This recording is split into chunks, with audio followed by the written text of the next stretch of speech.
लीजिए सुनिए प्रेमचंद की लिखी कहानी धोखा। वाचन समीर गोस्वामी का है। सतीकुंड में खिले हुए कमल वसंत के धीमे धीमे झोंकों में लहरा रहे थे और प्रातःकाल की मंद मंद किरणें उनसे मिलकर मुस्कुराती थीं। राजकुमारी प्रभा कुंड किनारे हरी हरी घास पर खड़ी सुंदर पक्षियों का कलरव सुन रही थी। उसका कनक वर्ण तन इन्हीं फूलों की भांति दमक रहा था, मानो प्रभात की साक्षात सौम्य मूर्ति है जो भगवान अंशुमाली के किरण करों द्वारा निर्मित हुई थी। प्रभा ने मौलसरी के वृक्ष पर बैठी हुई एक श्यामा की ओर देखकर कहा, मेरा जी चाहता है कि मैं भी एक चिड़िया होती। उसकी सहेली उमा ने मुस्कुराकर पूछा, ये क्यों? प्रभा ने कुंड की ओर ताकते हुए उत्तर दिया, वृक्ष की हरी भरी डालियों पर बैठी हुई चहचहाती मेरे कलरव से सारा बाग गूंज उठता। उमा ने छेड़कर कहा, नौगढ़ की रानी ऐसी कितनी पक्षियों का गाना जब चाहे सुन सकती है। प्रभा ने संकुचित होकर कहा, मुझे नौगढ़ की रानी बनने की अभिलाषा नहीं है। मेरे लिए किसी नदी के सुनसान किनारा चाहिए, एक वीणा और ऐसे ही सुंदर सुहावने पक्षियों के संगीत की मधुर ध्वनि में मेरे लिए सारे संसार का ऐश्वर्य भरा हुआ है। प्रभा का संगीत पर अपरिमित प्रेम था, बहुधा ऐसे ही सुख स्वप्न देखा करती थी। उमा उत्तर देना ही चाहती थी कि इतने में बाहर से किसी के गाने की आवाज आई, कर गए थोड़े दिन की प्रीत। प्रभा ने एकाग्र मन होकर सुना और अधीर होकर कहा, बहन इस वाणी में जादू है, मुझसे अब बिना सुने नहीं रहा जाता, इसे भीतर बुला लाओ। उस पर भी गीत का जादू असर कर रहा था। वो बोली, निस्संदेह मैंने ऐसा राग आज तक नहीं सुना, खिड़की खोलकर बुलाती हूं। थोड़ी देर में रगिया भीतर आया। सुंदर सजीले बदन का नौजवान था, नंगे पैर नंगे सिर, कंधे पर एक मृग चर्म, शरीर पर एक गेरुआ वस्त्र, हाथों में एक सितार, मुखारविंद से एक तेज छिड़क रहा था। उसने दबी हुई दृष्टि से दोनों कोमलांगी रमणियों को देखा और सिर झुकाकर बैठ गया। प्रभा ने झिझकती हुई आंखों से देखा और दृष्टि नीचे कर ली। उमा ने कहा, योगी जी हमारे बड़े भाग्य थे कि आपके दर्शन हुए, हमको भी कोई पद सुनाकर कृतार्थ कीजिए। योगी ने सिर झुकाकर उत्तर दिया, हम योगी लोग नारायण का भजन करते हैं, ऐसे दरबारों में हम भला क्या गा सकते हैं, पर आपकी इच्छा है तो सुनिए। कर गए थोड़े दिन की प्रीत, कहाँ वो प्रीत कहाँ वो बिछरन, कहाँ मधुबन की रीत, कर गए थोड़े दिन की प्रीत। योगी का रसीला करुण स्वर, सितार का सुमधुर निनाद, उस पर गीत का माधुर्य प्रभा को बेसुध किए देता था। इसका रसज्ञ स्वभाव और उसका मधुर रसीला गान अपूर्व संयोग था। जिस भांति सितार की ध्वनि की हिलोरें उठ रही थी, वे भावनाएं जो अब तक शांत थीं जाग पड़ी। हृदय सुख स्वप्न देखने लगा। सतीकुंड के कमल तिलिस्म की परियां बन बनकर मंडराते हुए भौरों से कर जोड़ सजल नयन हो कहते थे, कर गए थोड़े दिन की प्रीत। सुर्ख और हरी पत्तियों से लदी हुई डालियां सिर झुकाए चहकते हुए पक्षियों से रो रो कर कहती थी, कर गए थोड़े दिन की प्रीत। और राजकुमारी प्रभा का हृदय भी सितार की मस्तानी तान के साथ गूंजता था, कर गए थोड़े दिन की प्रीत। प्रभा बघौली राव देवीचंद की इकलौती कन्या थी। राव पुराने विचारों के रईस थे, कृष्ण की उपासना में लवलीन रहते थे, इसलिए इनके दरबार में दूर दूर के कलावंत और गवैये आया करते और इनाम एकराम पाते थे। राव साहब को गाने से प्रेम था, वे स्वयं भी इस विद्या में निपुण थे। यद्यपि अब वृद्धावस्था के कारण ये शक्ति निशेष हो चली थी, पर फिर भी विद्या के गूढ़ तत्वों के पूर्ण जानकार थे। प्रभा बाल्यकाल से ही इनकी सोहबतों में बैठने लगी। कुछ तो पूर्व जन्म का संस्कार और कुछ रात दिन गाने ही की चर्चाओं ने उसे भी फन में अनुरक्त कर दिया था। इस समय उसके सौंदर्य की खूब चर्चा थी। राव साहब ने नौगढ़ के नवयुवक और सुशील राज हरिश्चंद्र से उसकी शादी तजवीज की थी। उभय पक्ष में तैयारियां हो रही थी। राजा हरिश्चंद्र मेयो कॉलेज अजमेर के विद्यार्थी और नई रोशनी के भक्त थे। उनकी आकांक्षा थी कि उन्हें एक बार राजकुमारी प्रभा से साक्षात्कार होने और प्रेम लाभ करने का अवसर दिया जाए, किंतु राव साहब इस प्रथा को दूषित समझते थे।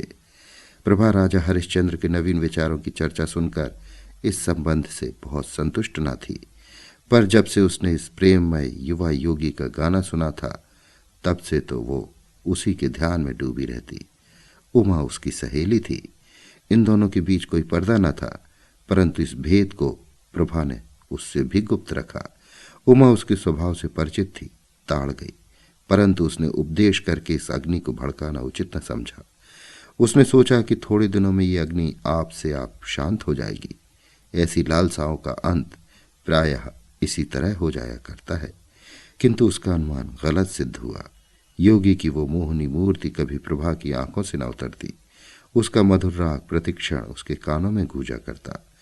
उसी कुंड के किनारे वो सिर झुकाए सारे दिन बैठी रहती। कल्पना में वही मधुर हृदयग्राही राग सुनती और वही योगी की मनोहारिणी मूर्ति देखती। कभी कभी उसे ऐसा भास होता कि बाहर से ये आवाज आ रही थी। वो चौंक पड़ती और तृष्णा से प्रेरित होकर वाटिका की चार दीवारी तक आ जाती और वहां से निराश होकर लौट आती। फिर आप ही विचार करती, ये मेरी क्या दशा है, मुझे ये क्या हो गया है। मैं हिंदू कन्या हूं, माता पिता जिसे सौंप दे उसकी दासी बनकर रहना धर्म है। मुझे तन मन से उसकी सेवा करनी चाहिए। किसी अन्य पुरुष का ध्यान तक मन में लाना मेरे लिए पाप है। आह, ये कलुषित हृदय लेकर मैं किस मुंह से पति के पास जाऊंगी। इन कानों से क्यों कर प्रणय की बातें सुन सकूंगी जो मेरे लिए व्यंग से भी अधिक कर्ण कटु होंगी। इन पापी नेत्रों से वो प्यारी प्यारी चितवन कैसे देख सकूंगी जो मेरे लिए वज्र से भी हृदय भेदी होंगी। इस गले में वे मृदुल प्रेम बाहु पड़ेंगे जो लोह दंड से भी अधिक भारी और कठोर होंगे। प्यारे, तुम मेरे हृदय मंदिर से निकल जाओ, ये स्थान तुम्हारे योग्य नहीं। मेरा वश होता तो तुम्हें हृदय की सेज पर सुलाती, परंतु मैं धर्म की रस्सियों में बंधी हूं। इस तरह 1 महीना बीत गया। ब्याह के दिन निकट आते थे और प्रभा का कमल सम्मुख कुम्हलाया जाता था। कभी कभी विरह वेदना एवं विचार विप्लव से व्याकुल होकर उसका चित्त चाहता कि सती कुंड की गोद में शांति लूं, किंतु राव साहब इस शोक में जान ही दे देंगे, ये विचार कर वो रुक जाती।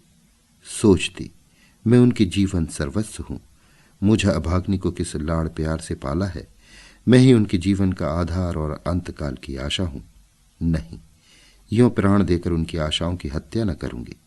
मेरे हृदय पर चाहे जो बीते उन्हें न कुढ़ाऊंगी। प्रभा का एक योगी गवैये के पीछे उन्मत्त हो जाना कुछ शोभा नहीं देता।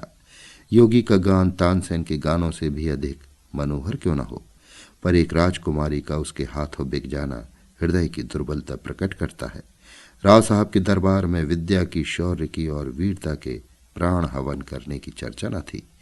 यहाँ तो रात दिन राग रंग की धू रहती थी। यहाँ इसी शास्त्र के आचार प्रतिष्ठा के मसनद पर विराजित थे और उन्हीं पर प्रशंसा के बहुमूल्य रत्न लुटाए जाते थे। प्रभा ने प्रारंभ ही से इसी जलवायु का सेवन किया था और उस पर इनका गाढ़ा रंग चढ़ गया था। ऐसी अवस्था में उसकी गान लिप्सा ने यदि भीषण रूप धारण कर लिया तो आश्चर्य ही क्या। शादी बड़ी धूमधाम से हुई। राव साहब ने प्रभा को गले लगाकर विदा किया। प्रभा बहुत रोई। उमा को वो किसी तरह छोड़ती न थी। नौगढ़ एक बड़ी रियासत थी और राजा हरिश्चंद्र के सुप्रबंध से उन्नति पर थी। प्रभा की सेवा के लिए दासियों की एक पूरी फौज थी। उसके रहने के लिए वो आनंद भवन सजाया गया था, जिसको बनाने में शिल्प विशारदों ने अपूर्व कौशल का परिचय दिया था। श्रृंगार चतुराओं ने दुल्हन को खूब संवारा। रसीले राजा साहब अधरामृत के लिए विवहल हो रहे थे। अंतःपुर में गए। प्रभा ने हाथ जोड़कर सिर झुकाकर उनका अभिवादन किया। उनकी आंखों में आंसू की नदी बह रही थी। पति ने प्रेम के मद में मत्त होकर घूंघट हटा दिया। दीपक था पर बुझा हुआ, फूल था पर मुरझाया हुआ। दूसरे दिन से राजा साहब की ये दशा हुई कि भौरे की तरह प्रतिक्षण इस फूल पर मंडराया करते। न राजपाट की चिंता थी, न सैर और शिकार की परवाह। प्रभा की वाणी रसीला राग थी। उसकी चितवन सुख का सागर और उसका मुखचंद्र आमोद का सुहावना कुंज। बस प्रेम पद में राजा साहब बिल्कुल मतवाले हो गए थे। उन्हें क्या मालूम था कि दूध में मक्खी है। यह असंभव था कि राजा साहब के हृदयहारी और सरस व्यवहार का, जिसमें सच्चा अनुराग भरा हुआ था, प्रभा पर कोई प्रभाव न पड़ता। प्रेम का प्रकाश अंधेरे हृदय को भी चमका देता है। प्रभा मन में बहुत लज्जित होती। वो अपने को इस निर्मल और विशुद्ध प्रेम के योग्य न पाती थी। इस पवित्र प्रेम के बदले में उसे अपने कृत्रिम रंगे हुए भाव प्रकट करते हुए मानसिक कष्ट होता था। जब तक कि राजा साहब उसके साथ रहते, वो उनके गले लता की भांति लिपटी हुई घंटों प्रेम की बातें किया करती। वो उनके गले में हाथ डालकर कहती, प्यारे देखना ये फूल मुरझा न जाए, इन्हें सदा ताज़ा रखना। वो चांदनी रात में उनके साथ नाव पर बैठकर झील की सैर करती और उन्हें प्रेम का राग सुनाती। यदि उन्हें बाहर से आने में जरा भी देर हो जाती तो वो मीठा मीठा उलाहना देती, उन्हें निर्दय तथा निष्ठुर कहती। उनके सामने वो स्वयं हंसती, उनकी आंखें हंसती और आंखों का काजल हंसता था। किंतु आह, जब वो अकेली होती, उसका चंचल चित्त उड़कर उसी कुंड के तट पर जा पहुंचता।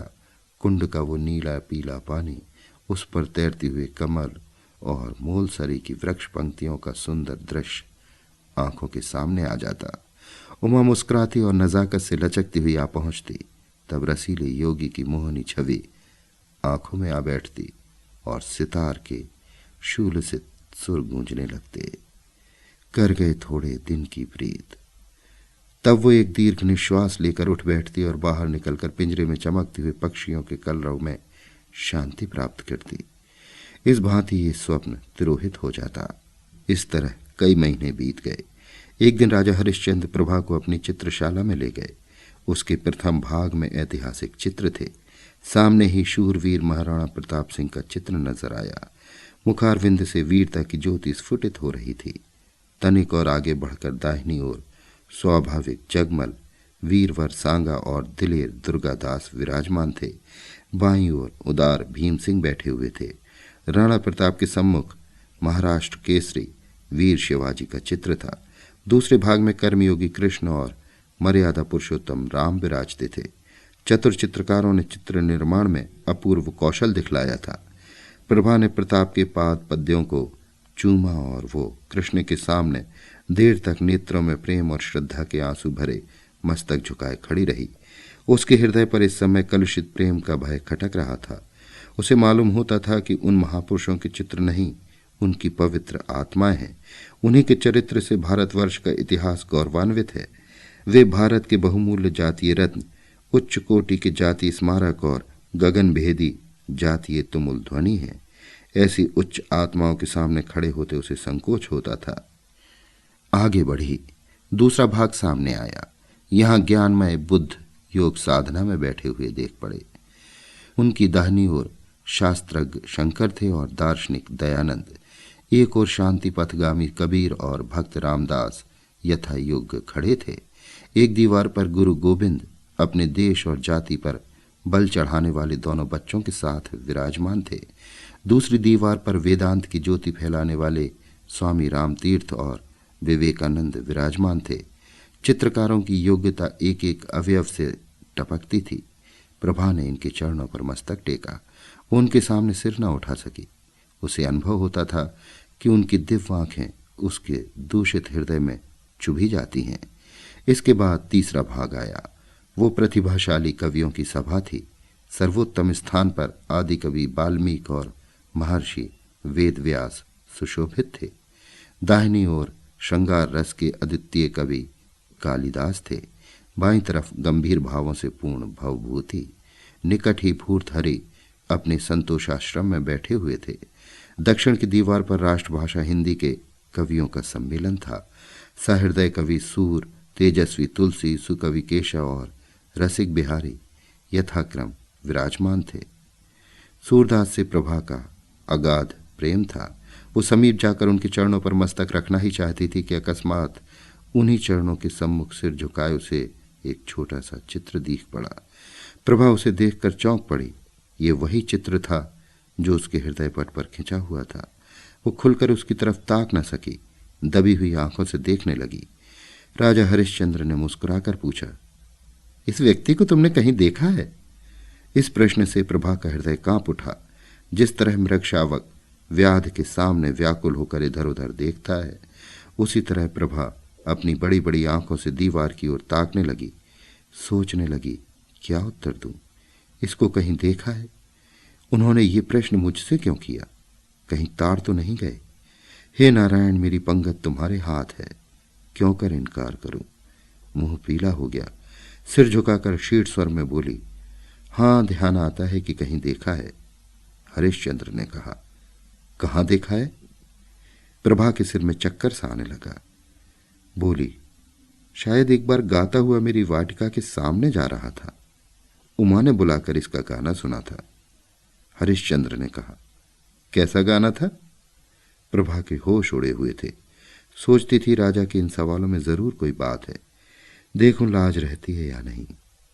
बोली, उसका गाना ऐसा बुरा ना था? हरिश्चंद्र ने मुस्कुराकर कहा, क्या गाना था? प्रभा ने सोचा, इस प्रश्न का उत्तर दे दूं तो बाकी क्या रहता है। उसे विश्वास हो गया कि आज कुशल नहीं है। वो छत की ओर निरखती हुई बोली, सूरदास का कोई पद था। हरिश्चंद्र ने कहा, ये तो नहीं। कर गए थोड़े दिन की प्रीत। प्रभा की आंखों के सामने अंधेरा छा गया। सिर घूमने लगा। वो खड़ी न रह सकी, बैठ गई और हताश होकर बोली, हाँ, यही पद था। फिर उसने कलेजा मजबूत करके पूछा, आपको कैसे मालूम हुआ? हरिश्चंद्र बोले, वो योगी मेरे यहां अक्सर आया जाया करता है, मुझे भी उसका गाना पसंद है। उसी ने मुझे यह हाल बताया था, किंतु वो तो कहता था कि राजकुमारी ने मेरे गानों को बहुत पसंद किया और पुनः आने के लिए आदेश किया। प्रभा को अब सच्चा क्रोध दिखाने का अवसर मिल गया। वो बिगड़ कर बोली, ये बिल्कुल झूठ है, मैंने उससे कुछ नहीं कहा। हरिश्चंद्र बोले, ये तो मैं पहले ही समझ गया था कि ये उन महाशय की चालाकी है। डींग मारना गवैयों की आदत है, परंतु इसमें तो तुम्हें इनकार नहीं कि उसका गान बुरा आना था। प्रभा बोली, ना, अच्छी चीज को बुरा कौन कहेगा? हरिश्चंद्र ने पूछा, फिर सुनना चाहो तो उसे बुलवाऊं? सिर के बल दौड़ा आएगा। क्या उनके दर्शन फिर होंगे?